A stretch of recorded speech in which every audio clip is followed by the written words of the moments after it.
Bueno, buen día. Yo soy Sergio Guillermo Villeda Fagioli y vamos a presentar el síndrome de Cushing. Somos la sección número 2. Aquí están los integrantes del grupo y aquí es el índice. Y para empezar vamos a ir con qué es el síndrome de Cushing.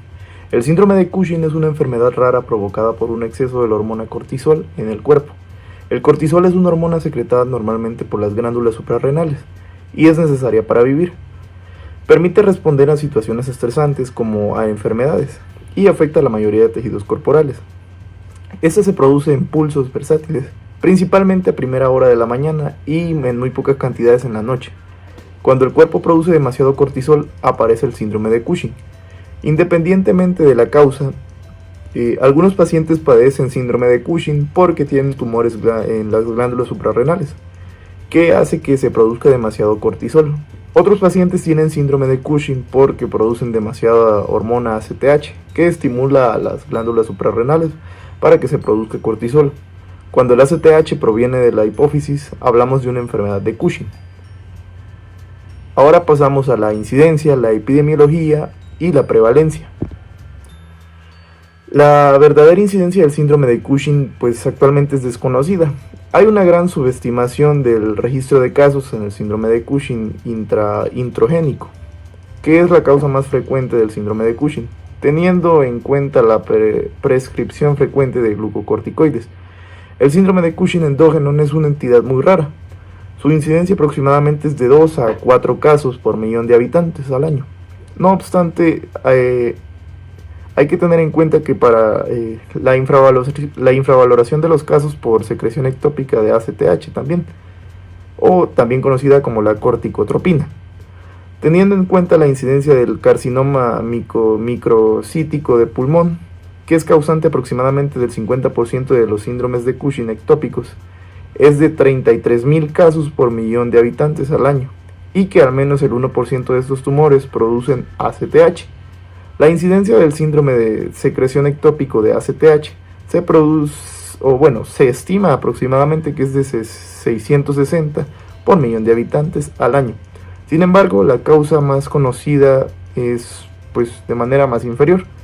La explicación radica en la agravidez del tumor, que enmascara el cuadro clínico del síndrome de Cushing. En otras ocasiones, el tumor produce precursores de ACTH, cuya actividad biológica es muy escasa, aunque se detectan por técnicas de medición del ACTH. La aparición de masas suprarrenales en ciertas autopsias oscilan entre el 1.3 al 8.7%. Si bien la mayoría de estos son hallazgos accidentales o de forma incidental, se detectan de otra manera las masas suprarrenales productoras de cortisol. La mitad de los casos se deben a adenomas en la mayoría de las series así. La incidencia del síndrome de Cushing por carcinoma suprarrenal es desconocida, pero se estima que es de 2 casos por cada millón de habitantes al año, según la National Cancer Institute. La enfermedad de Cushing es causada más frecuentemente por el síndrome de Cushing endógeno, que es aproximadamente unas 5 o 6 veces más frecuente que el síndrome de Cushing de origen suprarrenal. Tiene una incidencia basada en estudios de poblaciones entre 1.2 a 2.4 casos por millón de habitantes al año. El único estudio sobre la incidencia de la enfermedad de Cushing en España se ha realizado en la provincia de Vizcaya, con una prevalencia aproximadamente de 39.1 casos por millón de habitantes, con una incidencia de nuevos casos de 2.4 por millón de habitantes al año. Y la distribución entre los sexos varía según la etiología del síndrome de Cushing.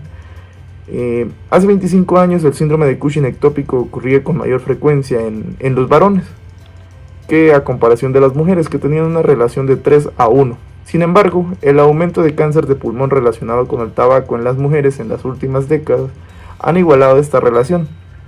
Las mujeres ahora tienen una frecuencia de 3 u 8 veces mayor que la del varón para desarrollar la enfermedad de Cushing. Tiene 3 veces mayor para poder padecer una enfermedad tumoral suprarrenal y 3 a 5 veces aproximadamente para padecer un síndrome de Cushing por un tumor suprarrenal. La edad de diagnóstico del síndrome de Cushing también varía con la etiología. En el caso de los tumores microcíticos de pulmón, a la edad que corre paralelamente a la del tumor, con un aumento a partir de los 50 años. Los tumores carcinoides pueden aparecer a una edad más temprana, pero son muy raros en los niños. La enfermedad de Cushing ocurre fundamentalmente entre las mujeres de aproximadamente 25 a 45 años de edad. Los tumores suprarrenales aparecen con una distribución bimodal, con un máximo en la primera década de vida de desarrollo y a los otros aproximadamente a los 52 años para los adenomas, y para los carcinomas suprarrenales aproximadamente a los 39 años en adelante. Y ahora vamos a seguir con una pequeña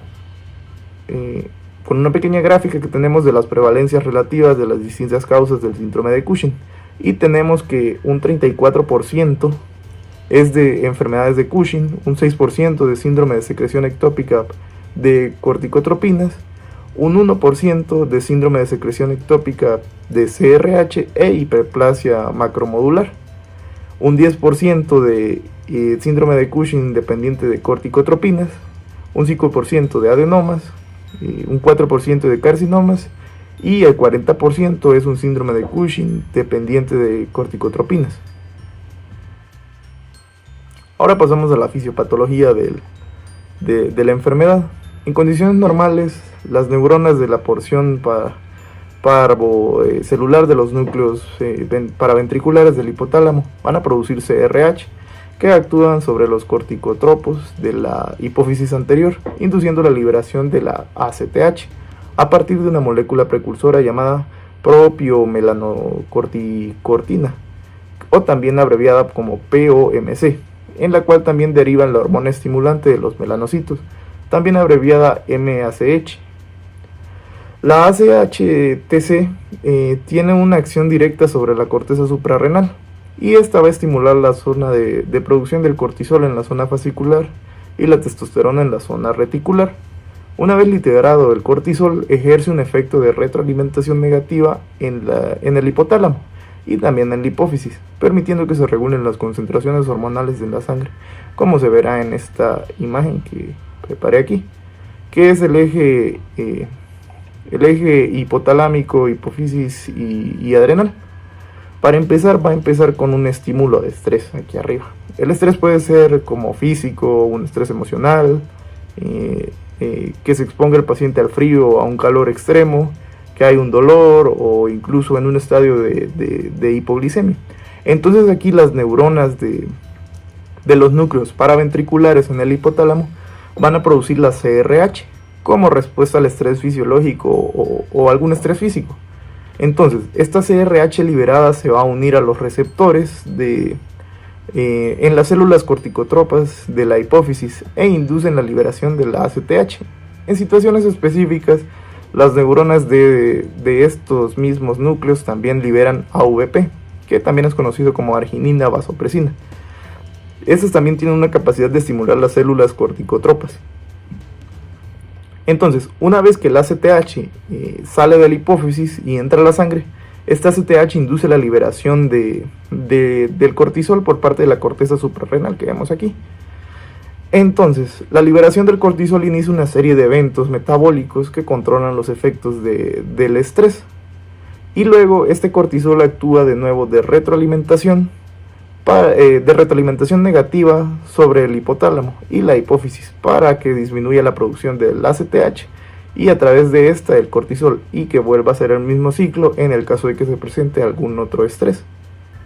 Buenos días, mi nombre es Johanna Chuck y el día de hoy les voy a exponer sobre las causas y la clasificación del síndrome de Cushing.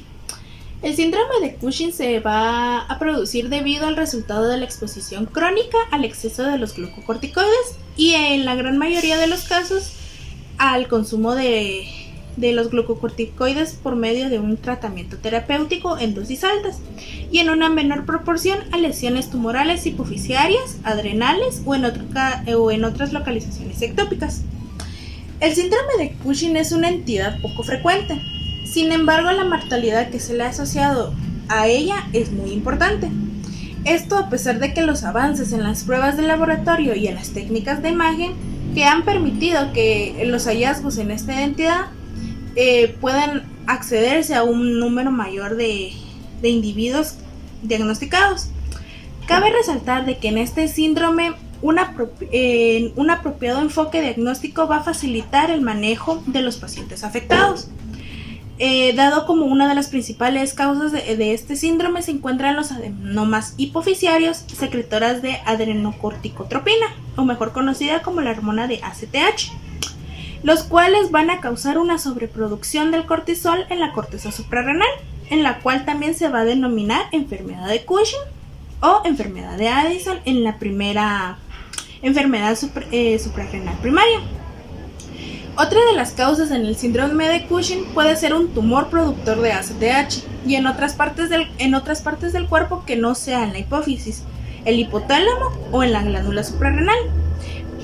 Por lo general, estos tumores se pueden encontrar con mayor frecuencia en los pulmones.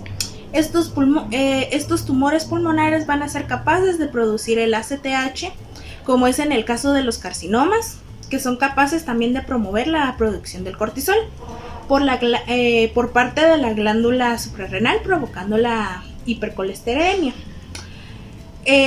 Por otro lado, este síndrome, por raro que sea, se ha tomado en un gran desafío para la endocrinología, que es el diagnosticar principalmente la causa de este hipercortisolismo, para dar un buen tratamiento terapéutico y un plan de tratamiento, siendo por mucho la administración de manera exógena de los glucocorticoides la causa más frecuente del hipercortisolismo, la cual se va a deber en cuenta de un momento al realizar la historia clínica mediante la anamnesis, intencionado en la ingesta de los medicamentos que pueda estar tomando los pacientes, el uso de cremas o los aerosoles con dicho contenido. Otros tipos de las causas se irán mencionando mientras esté hablando de la clasificación.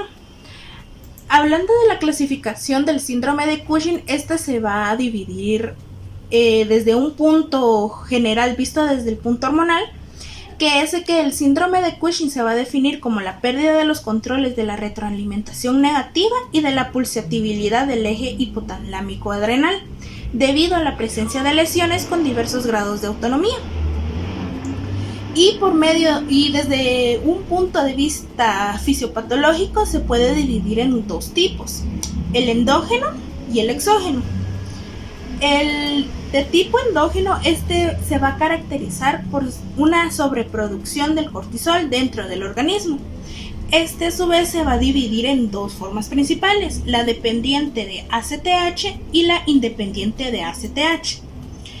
En el síndrome de Cushing endógeno dependiente de la hormona adrenocorticotropina o ACTH, lo que sucede es de que al estar incrementados los niveles de ACTH van a estimular la producción del cortisol en la corteza suprarrenal, perdiendo así el ritmo normal de la secreción e incremento de su amplitud. El paciente va a pasar por una hiperplasia suprarrenal bilateral difusa, en los cuales los valores del cortisol plasmático que están aumentados van a inhibir la producción de la hormona liberadora de adrenocorticotropina, que es la CRF, por parte del hipotálamo, y la ACTH por las glándulas hipofisiarias normales. Entre las posibles causas de esta que se pueden generar a partir de la dependencia del ACTH se pueden mencionar tres principales, que es la enfermedad de Cushing, el síndrome de la secreción ectópica de ACTH y el síndrome de excreción ectópica de CRH. En cuanto al síndrome de Cushing endógeno independiente de la hormona adrenocorticotropina o ACTH, este va a ser un subtipo que corresponde del 15 al 20% de los casos y por lo general se debe a que las hormonas adrenales y en menor proporción por carcinomas adrenales se va a generar una hiperplasia adrenal macronular o micronular pigmentada primaria. Lo que sucede principalmente en las glándulas suprarrenales es que se va a producir de una manera autónoma y excesiva el cortisol. Este cortisol, al estar aumentado, va a frenar la secreción de la CRF y de la ACTH.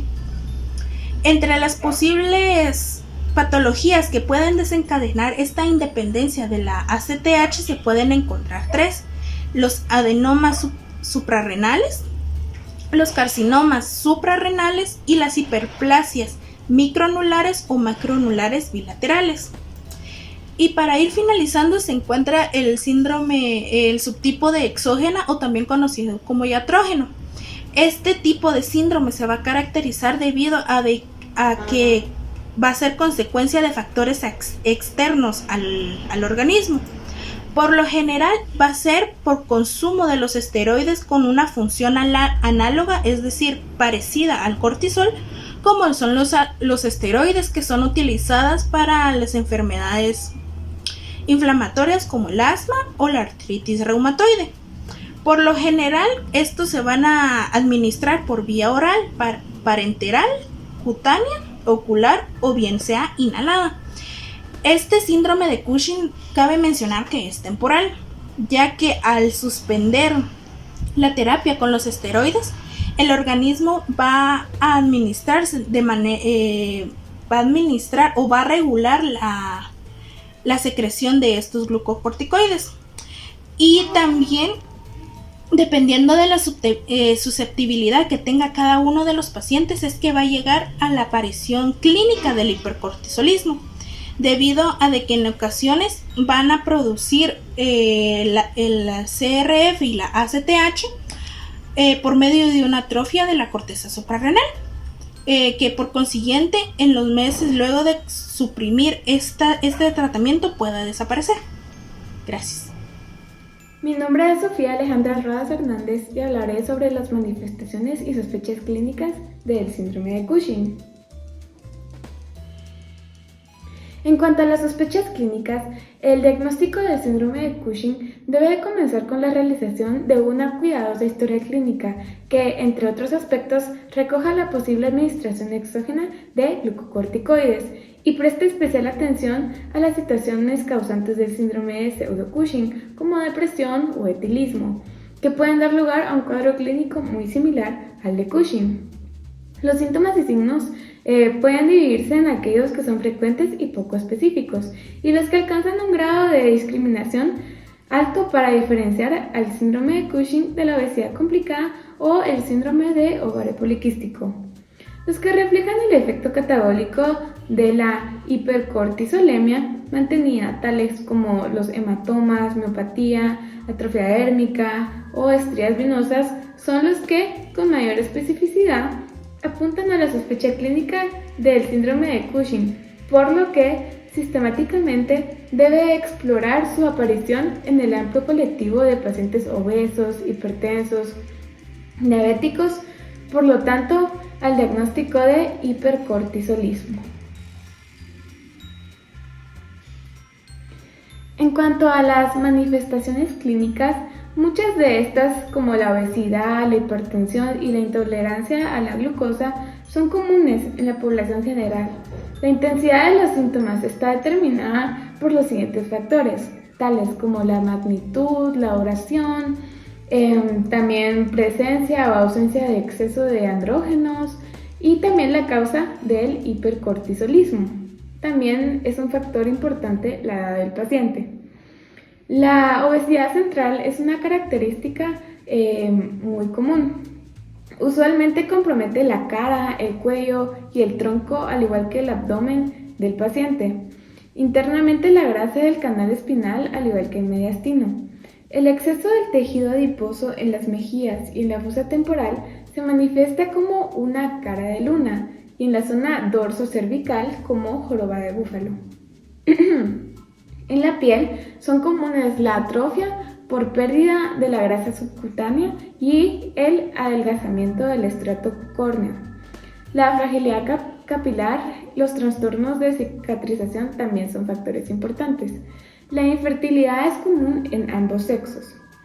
En el sistema osteomuscular destaca la debilidad y la atrofia muscular proximal por el efecto catabólico de los glucocorticoides en el músculo esquelético. En el 50% de los pacientes hay osteoporosis, la cual se asocia a fracturas vertebrales del 20 al 76% de los casos. Se ha descrito también presencia secundaria de nefrolitiasis secundaria a hipercalcinuria y en la mayoría de los casos es asintomática. El 75% de los pacientes tiene como complicación el síndrome metabólico.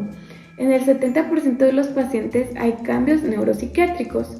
Otros hallazgos frecuentes son el aumento de frecuencia de infecciones, principalmente una bacteriana. También puede haber un aumento de presión intraocular, la cual puede agravar un glaucoma preexistente. El hipercortisolismo crónico puede causar cataratas subcapsulares posteriores y el desprendimiento de la retina. Muchas gracias.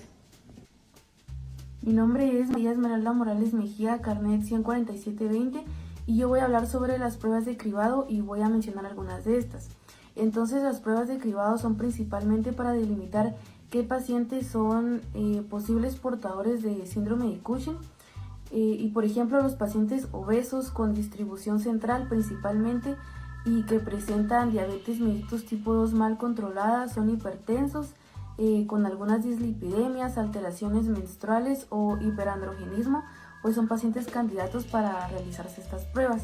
Las pautas clínicas de la American Endocrine Society recomiendan una de las 4 pruebas que voy a mencionar para la detección inicial de síndrome de Cushing. Entonces, son 2 mediciones de cortisol libre en orina a través de UFC, 2 mediciones de cortisol salival nocturno, 1 miligramo de prueba de supresión de dexametasona nocturna con ODST o una prueba de supresión de dexametasona de dosis más prolongada con 2 miligramos por día en dosis dividida durante 48 horas. La UFC y la ODST son las preferidas por la mayoría de los centros médicos. Por lo tanto, yo voy a corresponder a hablar de estas 2, empezando con la UFC de medición de cortisol libre en orina. Entonces, en condiciones normales, aproximadamente el 10% del cortisol circula en forma libre y una fracción de este cortisol libre pasa a través de los túbulos renales y es excretado en la orina. Esta prueba se realiza con una recolección de orina de 24 horas en al menos 2 ocasiones distintas. Y para mejorar la sensibilidad de UFC, el límite superior del rango normal de laboratorio debe usarse como valor de corte. La medición de cortisol libre en orina de 24 horas pues refleja la secreción integrada de cortisol y es actualmente el estudio de escrutinio de elección para la documentación de hipercortisolismo. Ahora con los rangos normales, pues en un adulto sano los niveles de cortisol libre en orina de 24 horas no exceden los 20 a 50 microgramos, pero sí se considera hipercortisolismo cuando el nivel de cortisol libre urinario es mayor de 100 microgramos en 24 horas. El procedimiento puede ser un poco molesto para los pacientes adultos mayores y niños pequeños porque pues se debe recolectar toda la muestra de orina evacuada en un periodo de 24 horas. Y la prueba pues requiere una simple botella de orina de 24 horas sin conservantes y si no se va a procesar de inmediato pues se mantiene refrigerada. Para reducir la probabilidad de error se debe instruir o indicarle a los pacientes que eviten la ingesta excesiva de líquidos y también las terapias tópicas con glucocorticoides durante el periodo de recolección. Ahora con las pruebas de supresión nocturna con dexametasona, pues es una prueba que se realiza fácilmente como un proceso ambulatorio si el paciente puede seguir apropiadamente las instrucciones que se le piden. Entonces lo que se hace es que se administra al paciente 1 miligramo de dexametasona por vía oral entre las 11 y 12 de la noche y se mide el cortisol sérico a la mañana siguiente entre las 8 y 9 de la noche. El nivel de cortisol menor a 50 nanomoles por litro se considera la respuesta apropiada después de ODST en condiciones normales. Y a las mujeres se les debe informar que deben abstenerse de medicamentos que contengan estrógenos durante al menos 6 meses antes de realizarse esta prueba. ¿Por qué? Pues porque estos medicamentos pueden afectar el metabolismo de la dexametasona, provocando un resultado falso positivo en las pruebas. También las etapas avanzadas de las enfermedades hepáticas y renales pueden afectar los niveles séricos de dexametasona con resultados de ODST falsos positivos o negativos.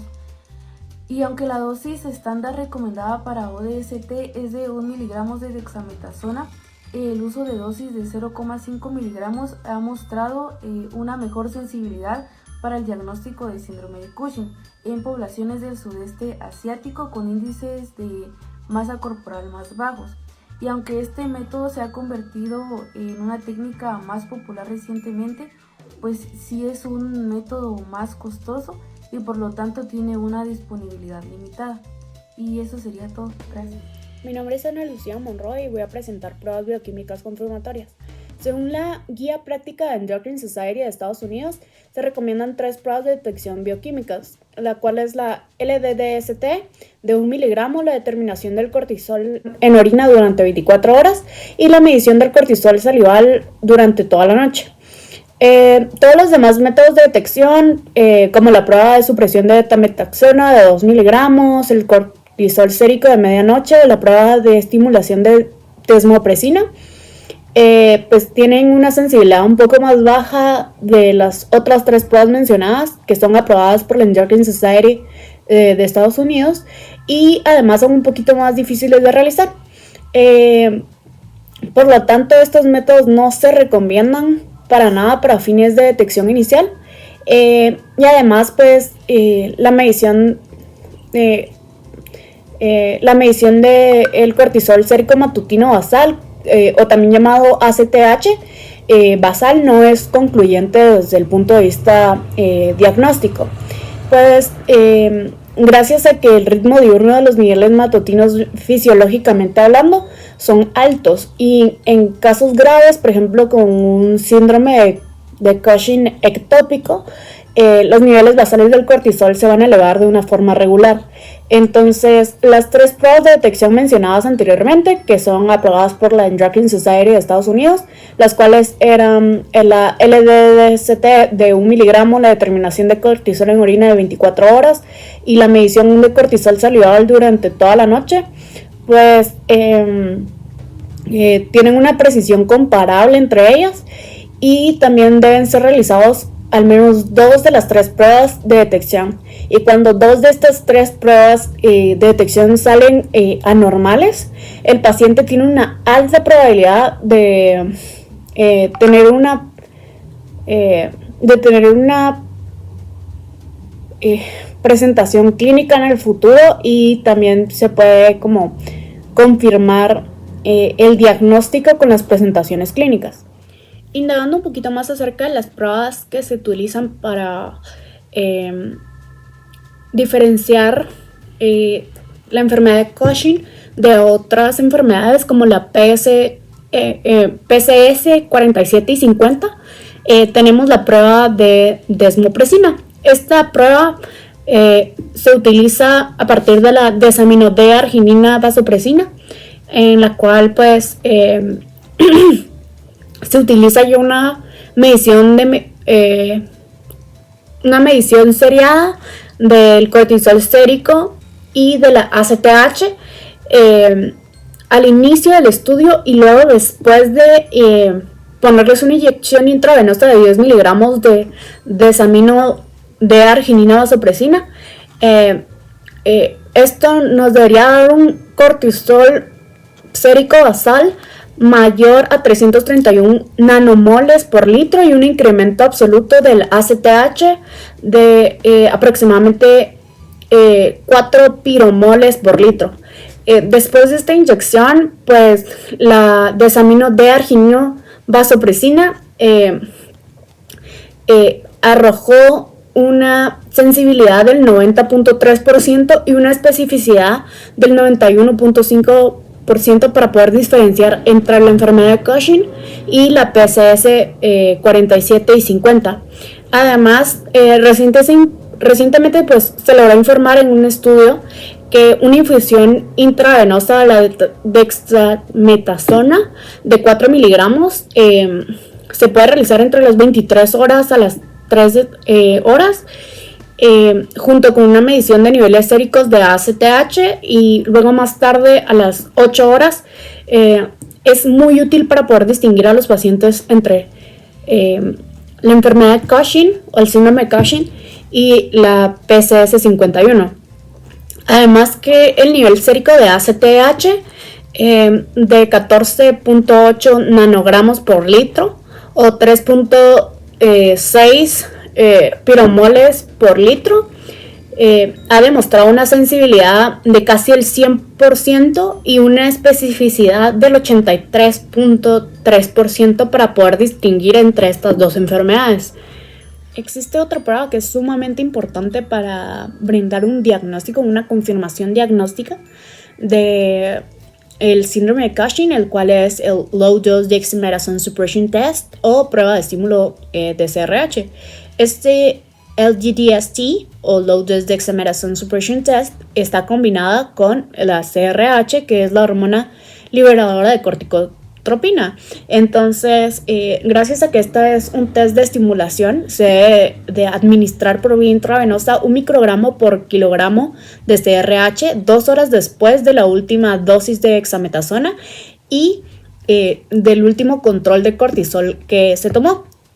Luego de esto, de la administración del microgramo, se tienen que esperar 15 minutos y luego volver a medir para que así los resultados de el suero de cortisol de medianoche nos van a brindar nos van a confirmar el diagnóstico de síndrome de Cushing en algunos pacientes, ¿verdad?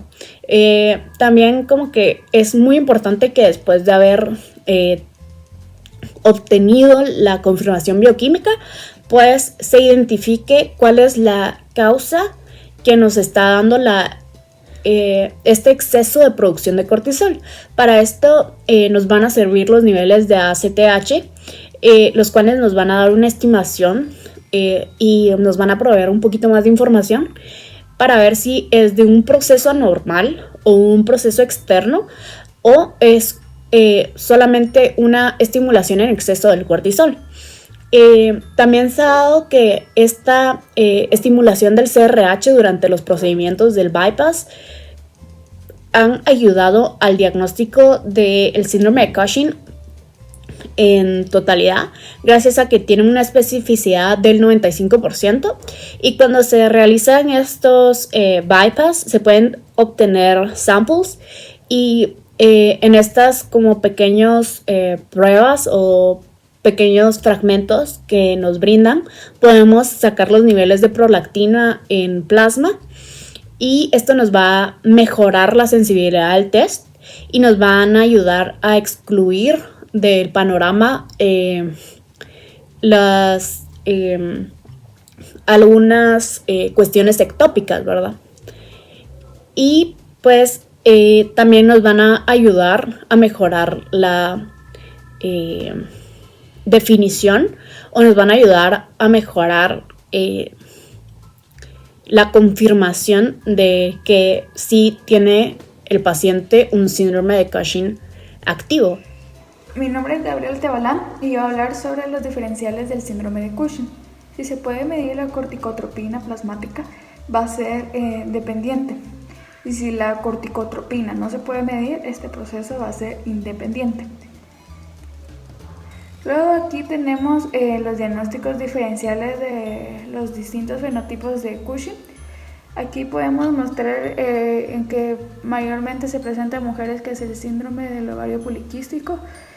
Aquí me dio un síndrome metabólico y la depresión.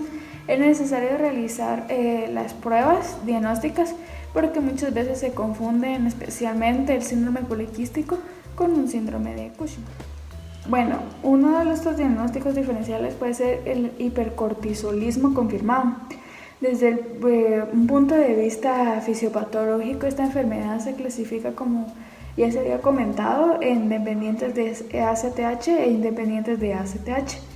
Un nivel de ACTH en suero suprimido de 2.2 picomoles con hipercortisolismo suele indicar una patología suprarrenal que es causa del síndrome de Cushing. Y un nivel de ACTH en suero, que es 4.4 picomoles, puede sugerir una enfermedad dependiente o una enfermedad extraadrenal, a menudo por patología hipofisaria. Los valores intermedios de esta ACTH va a ser entre 2.2 a 4.4 picomoles, y por lo que se requieren de pruebas adicionales de estimulación de CRH para corroborar. Bueno, y en el hipercortisolismo confirmado, en su clasificación va a tener el dependiente de ACTH, que van a ser de las adenocorticotropinas. Entre los diagnósticos diferenciales va a estar un neoplasia no hipoficiaria o un adenoma hipoficiario. En el diagnóstico diferencial del síndrome de Cushing del ACTH dependiente se puede considerar una sospecha hipoficiaria cuando se confirma la supresión de dexametasona o la estimulación significativa de CRH. La ausencia de los resultados de ambas pruebas va a indicar un síndrome ectópico.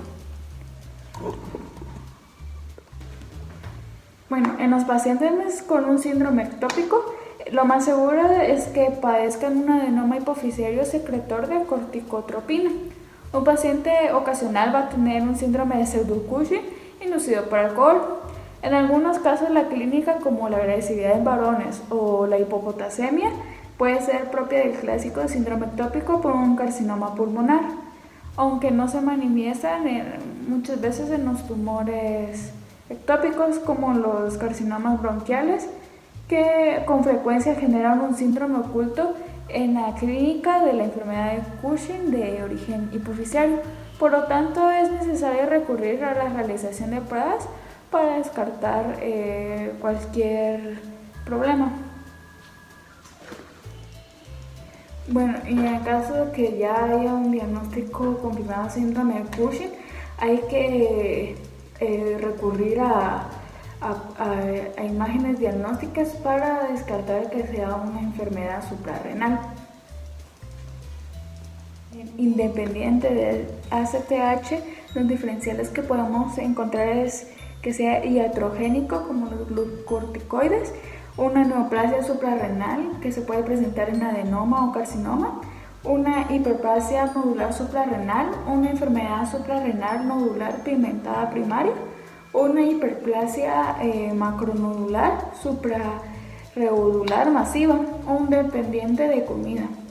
El síndrome de Cushing dependiente de corticotropina va a ser causado por unas neoplasias suprarrenales, y para que sea el síndrome de Cushing, estos tumores benignos tienen que ser pequeños, a menor de 5 centímetros de diámetro, y que solo tienen que secretar el cortisol.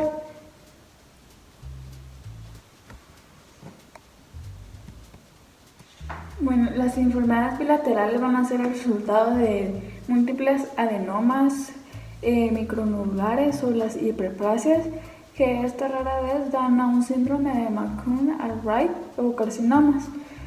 Los niveles aquí de ACTH van a ser menores a 2.2 picomoles, con elevados niveles de cortisol sérico urinario que no se pueden suprimir con la provocación de la dexametasona y que suelen indicar un síndrome de Cushing suprarrenal. También se pueden determinar a través de niveles elevados de andrógenos resultantes de un carcinoma suprarrenal debido a la co-secreción de unas hormonas sexuales. En hiperplasia suprarrenal se pueden observar los niveles elevados de precursores de esteroides junto con una hipersecreción de andrógenos o mineralocorticoides.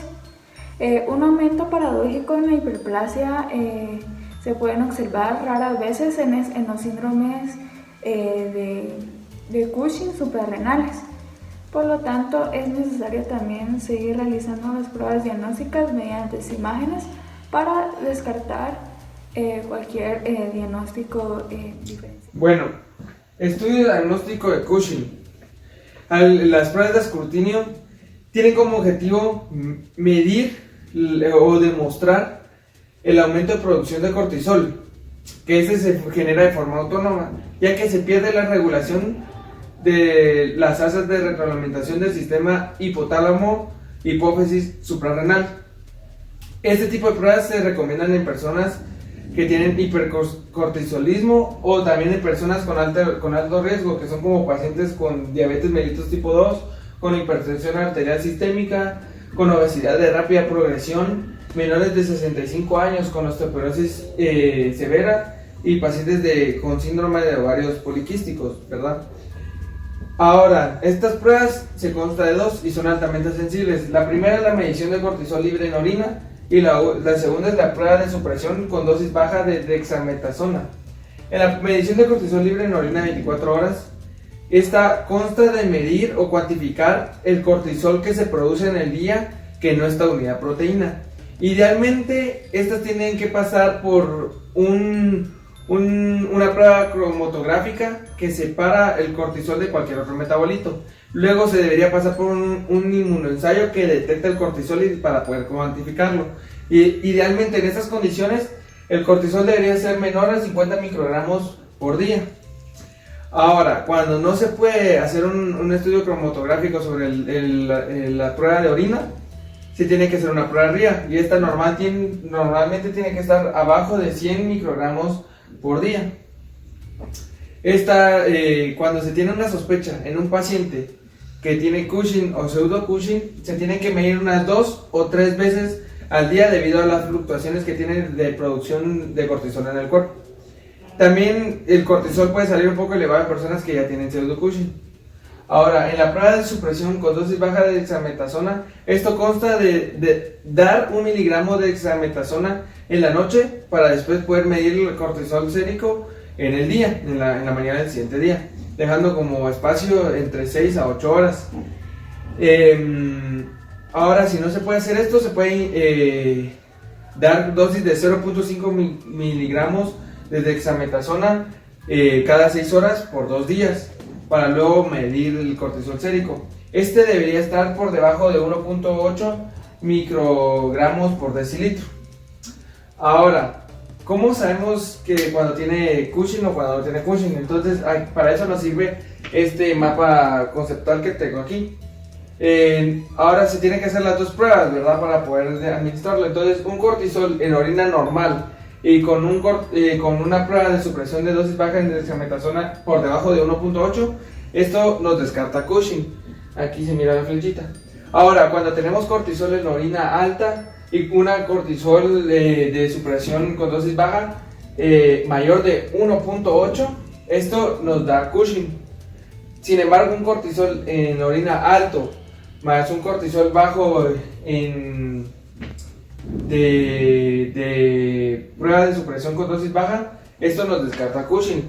Y después también podemos ver en las últimas dos que también nos dan Cushing, es el cortisol en orina normal con cortisol de la prueba de supresión mayor de 1.8, y también cuando la cortisol en orina está alto más el cortisol en prueba de supresión, y esto sumado a la sospecha de que tiene pseudo Cushing, eso nos puede dar ya sea Cushing o pseudo Cushing. Si se pueden dar cuenta, aquí la prueba que es de oro es la prueba de supresión con dosis baja de dexametasona, porque solo en donde se encuentra elevada es donde se puede diagnosticar el Cushing.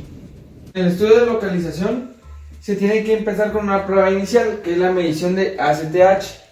En el Cushing con ACTH independiente es cuando tenemos menor de 5, y cuando es dependiente de ACTH es cuando es mayor de 15 o puede ser entre 5 y 15, ¿ok? Entonces, estas pruebas se hacen con ultrasensibilidad a los niveles de ACTH, porque tenemos que revisar bien que estén en niveles bajos de ACTH. Ahora, cuando tenemos un Cushing ACTH dependiente, tenemos que hacer 3 pruebas, primero 2 y la tercera es para realmente decir en qué parte del cuerpo se localiza. Entonces tenemos la prueba de estimulación con CRH o con DAP, que CRH es la hormona liberadora de corticotropina, el DAP que es desmopredina.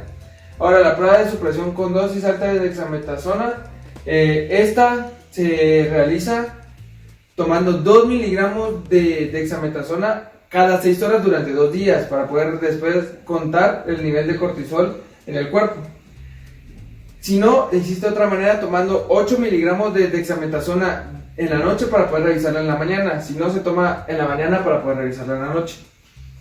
En el muestreo del seno petroso inferior, esta se realiza tomando una muestra de cada seno también de la sangre y de la vena periférica a esta para poder medir los niveles de cortisol.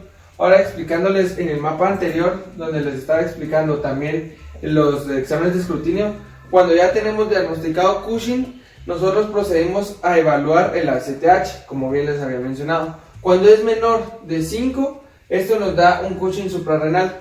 Sin embargo, cuando es mayor de 15 o entre 5 y 15, podemos tener una supresión mayor a 68% cuando se evalúa, más un tumor. Esto nos puede dar un Cushing hipofisiario. Cuando tenemos una supresión menor a 68% con cortisol sérico, que es el que se midió con las pruebas antes de dexametasona, estas las tenemos que evaluar después en el MSPI, que también en un caso cuando tengamos supresión mayor a 68% pero no tenemos un tumor, también lo tenemos que someter a SPI.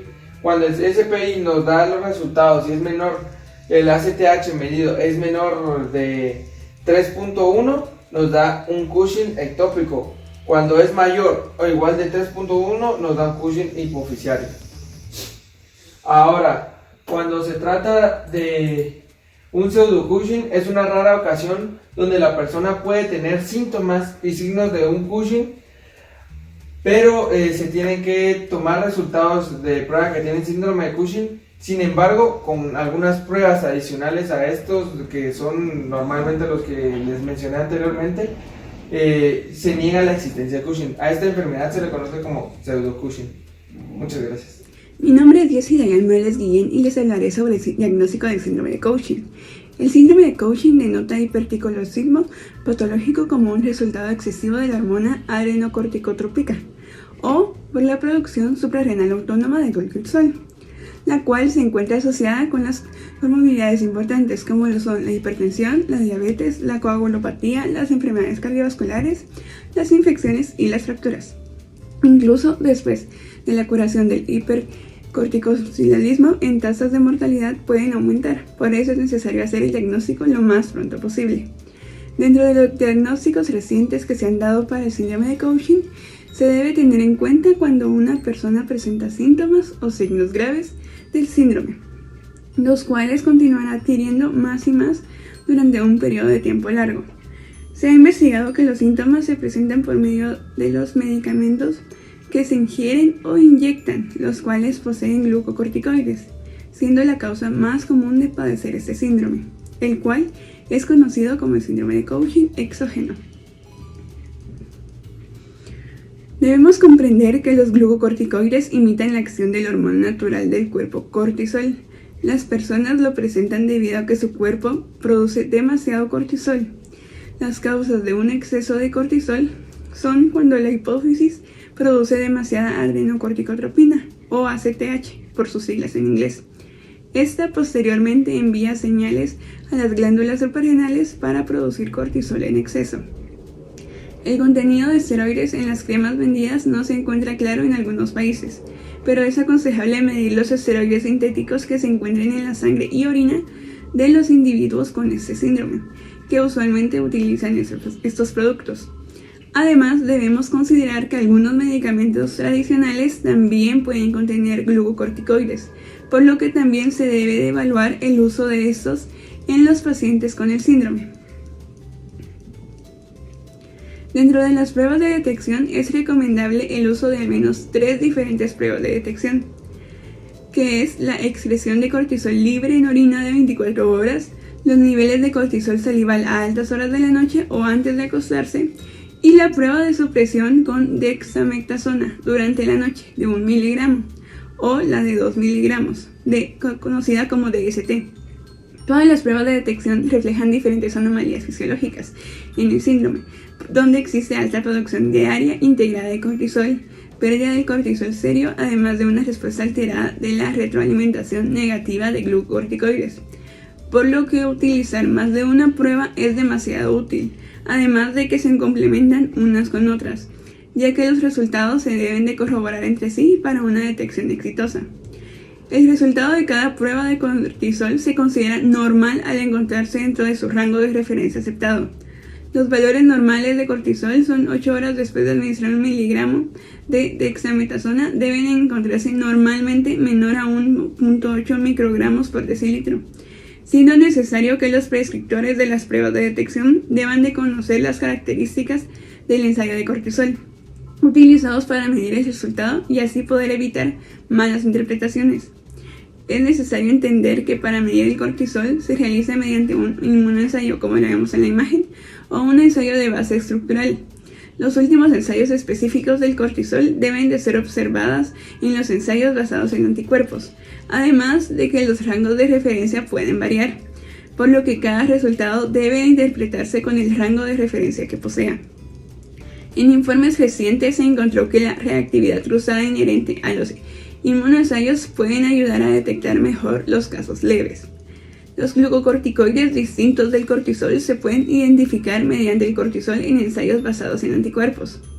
Además, los efectos de la matriz pueden alterar sistemáticamente los resultados. En algunos casos se pueden encontrar resultados levemente anormales en una variedad de condiciones además del síndrome, por lo que se deben de excluir o tomar en consideración al momento de poder interpretar las pruebas. Tenemos a los pacientes hipercortisolémicos que a menudo poseen características compatibles con el síndrome, como lo es el aumento de peso, la depresión o la hipertensión, pero eso se denomina como síndrome pseudo-Cushing, el cual puede dar un diagnóstico erróneo del síndrome de Cushing, por lo que se recomienda tratar cualquier condición subyacente asociada y así poder evaluar si el cortisol se normaliza. Además, generalmente los pacientes no muestran una progresión de los signos y síntomas compatibles al síndrome de Cushing y cuando se observan a largo plazo. Eso quiere decir de que estos pacientes no van a desarrollar este síndrome. Buenos días, mi nombre es Débora Paulina Palacios Escobar y soy de la sección 2. Hoy les voy a hablar de unos temas importantes del síndrome de Cushing.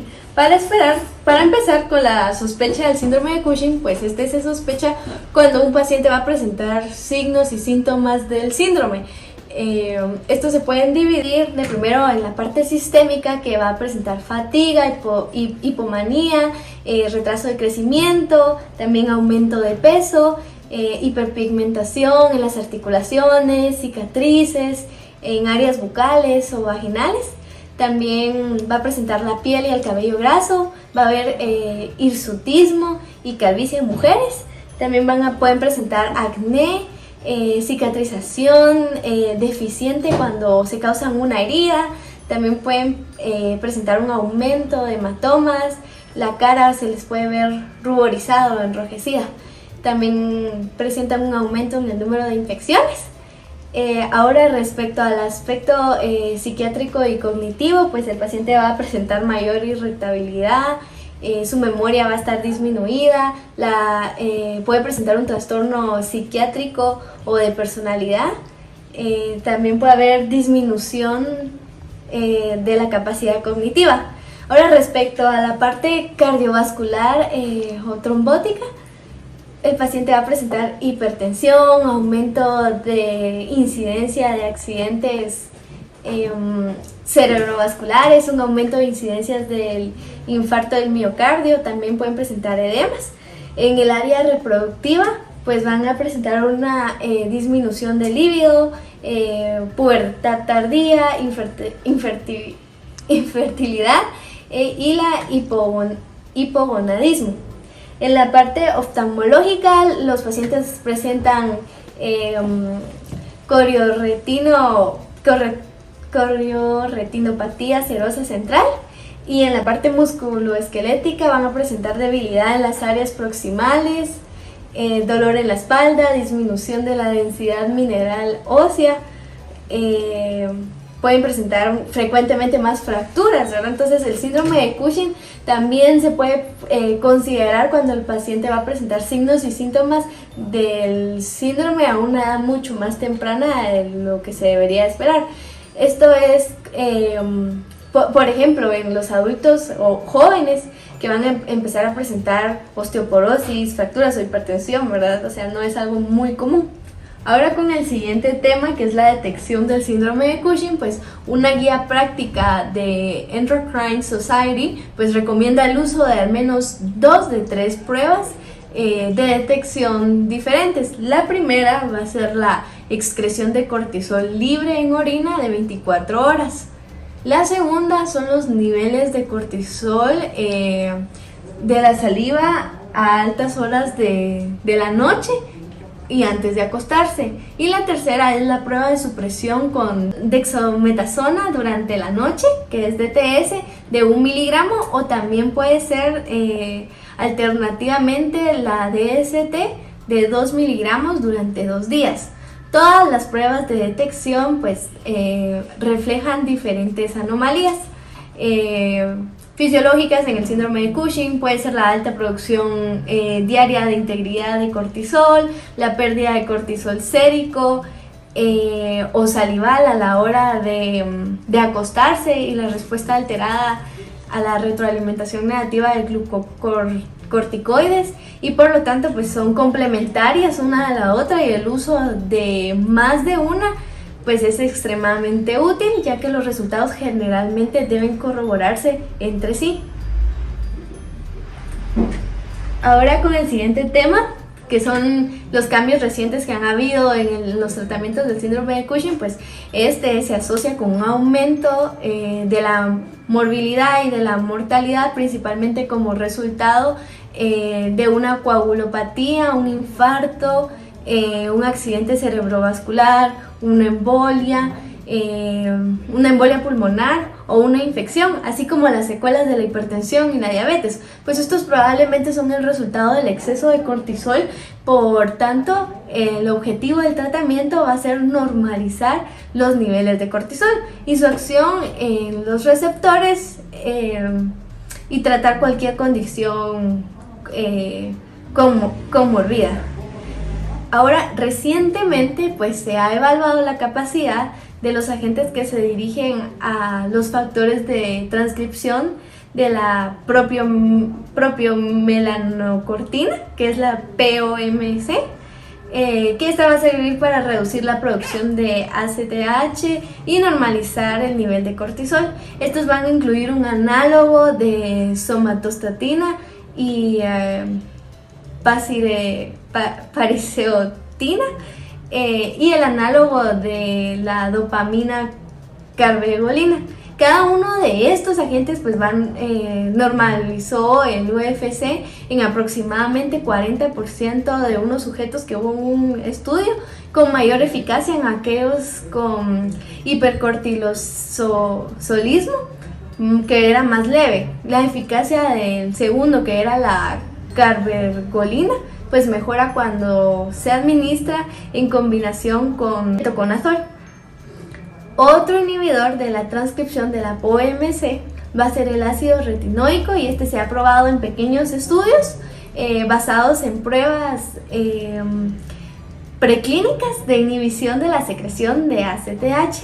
5 de 7 pacientes con la enfermedad de Cushing pues sí mostraron una disminución en la UFC, y 3 de ellos pues se normalizaron.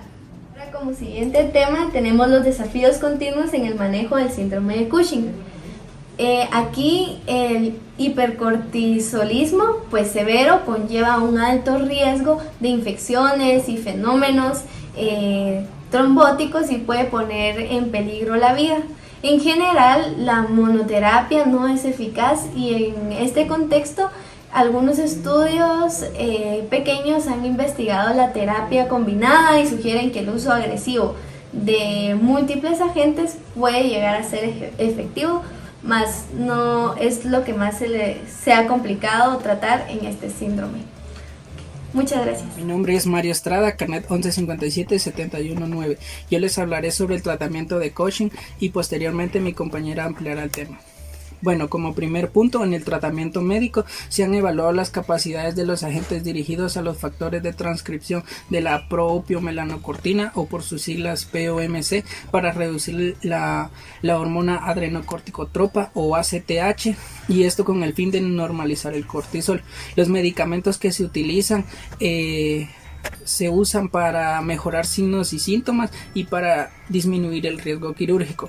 El documento menciona 2 medicamentos: la pasireotida, que esta se usa mediante una inyección y es un análogo de la somatostatina, y el cabergolin, que es un análogo de la dopamina. Estos dos medicamentos reducen en el 40% de los pacientes el cortisol libre en la orina y tiene mayor eficacia cuando se usa en pacientes con hipercortisolismo leve. También hace mención el artículo que al combinar el cabergolin con las ketonazonas, esto potencializa el fármaco y hace que trabaje de mejor manera. También existe otro inhibidor de la transcripción de POMC, el cual es el ácido retinoico. Diversos estudios han mostrado que tiene un efecto inhibidor y clínicamente en el estudio se muestra que 5 de 7 pacientes mostraron una disminución en la secreción de cortisol libre, por lo cual esta es otra alternativa. Y por último, no se ha estudiado el efecto que pueda tener los medicamentos al utilizarse combinados. Como siguiente tema hablaremos de las alternativas para la resección del tumor. Bueno, las resecciones quirúrgicas se utilizan de manera óptima en pacientes con adenomas suprarrenales y esta casi siempre es una cura permanente. También se puede utilizar en la adrenalectomía bilateral por causas suprarrenales primarias. A diferencia de en pacientes con cáncer suprarrenales y con trastornos dependientes de ACTH, como lo puede ser una enfermedad invasiva o metástasis, y también en una enfermedad ectópica o por tumores hipoficiarios secretores de ACTH, estos permanecen ocultos en exploración y no se pueden ver a la hora de realizar la exploración transesfenoidal. Entonces, al momento que no se pueda realizar una sección parcial o completa del tumor, se deben tomar en cuenta alternativas, como lo son el bloqueo de la acción del cortisol en el recepción antagonista del glucocorticoide, el bloqueo de la síntesis de cortisol con un inhibidor de esteroides cis o mitotano, también una resección de ambas glándulas suprarrenales. Lo puede ser como los fármacos como mencionamos anteriormente, y también se puede utilizar quimioterapias para el cáncer suprarrenal o también en algunas secreciones ectópicas de ACTH. Bueno, continuando con el tema, hablaremos de la cirugía hipoficiaria transesfenoidal. Esta es una cirugía que consta de introducir un instrumento a través de la nariz en el seno esfenoidal con el fin de extraer un tumor que se pueda encontrar en la hipófisis. Este tratamiento se puede utilizar tanto para pacientes pediátricos como para pacientes adultos, y al extirpar el tumor productor de ACTH por vía transesfenoidal se consigue suprimir de manera rápida el hipercortisolismo. Esta es una cirugía segura, como había mencionado antes, se puede utilizar en niños, pero ellos tienen la otra alternativa que pueden utilizar la microcirugía hipoficiaria, pero esta, debido a su complejidad, no es tan común que se utilice. Esta cirugía está indicada en pacientes para frenar el ACTH que se encuentre superior al 50% en dosis de desamectasona o también debido a la estimulación de la hormona corticotropina, o por sus siglas CRH.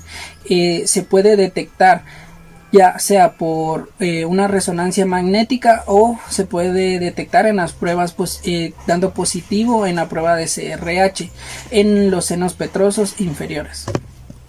Por último hablaremos de la suprarrenalectomía, que esta consiste en extirpar una o ambas glándulas suprarrenales.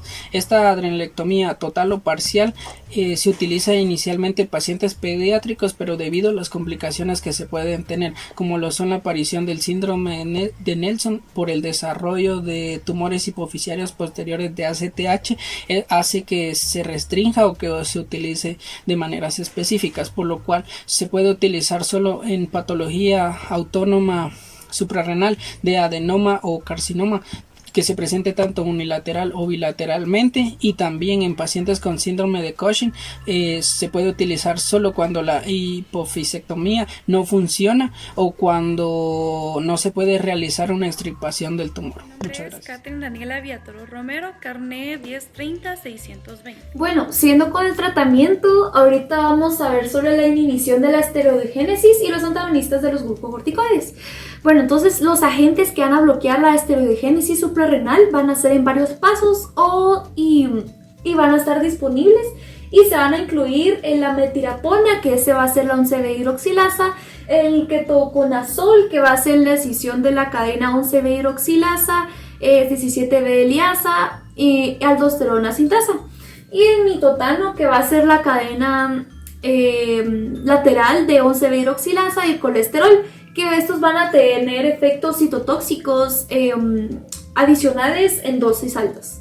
Entonces esto se va a utilizar más que todo como monoterapia y se han revisado su uso y su eficacia, y en su eficacia es aproximadamente un 50% de los pacientes. También hay pocos datos sobre la terapia combinada, aunque también se usa comúnmente, especialmente con pacientes de hipercortisolismo severo.